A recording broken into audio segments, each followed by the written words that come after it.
சிவா, இன்னைக்கு நல்ல பெரிய கேக்கா வாங்கிட்டு வா என்ன? சரிங்க பெரியமா. சரி, எல்லாரும் ஹால்ல இருங்க, நான் இப்ப வரேன். வாழ்க்கையிலேயே சிந்து மறக்கவே முடியாத ஒரு கிஃப்டா இருக்கணும். சரிங்க பெரியமா. என்னக்கா சிவா கிஃப்ட் எல்லாம் வாங்கி தர சொல்லிக்கிட்டு இருக்கான்? அதான்டா எனக்கும் ஒன்றும் புரியல. என்ன பூர்ணி வாக்கு இவனுக்கு வேத வாக்காச்சே, செஞ்சாலும் செய்வான். இப்படி தலையாட்டி பொம்மையா இருக்கிறதுனாலதான் அந்த அன்னபூர்ணி இவனை ஆட்டி படிக்கிறான். உங்க மருமக சிந்து டாக்டர் சிவாவை ஏமாத்தி கல்யாணம் பொண்ணு ஏமாத்தி எல்லாம் சிவாவை கல்யாணம் பண்ணல. ஸ்னேகா வேணும்னே தான் என் மருமக மேல தப்பா கம்ப்ளைண்ட் கொடுத்திருக்கா. அவங்க ஒண்ணும் தப்பா கம்ப்ளைண்ட் கொடுக்கல.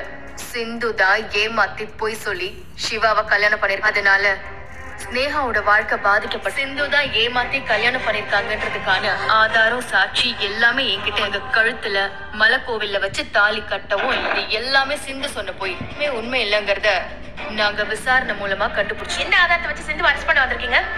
எல்லா ஆதாரத்தையும் நாங்க கோர்ட்ல சப்மிட் பண்ணிக்கிறோம். அங்க வந்து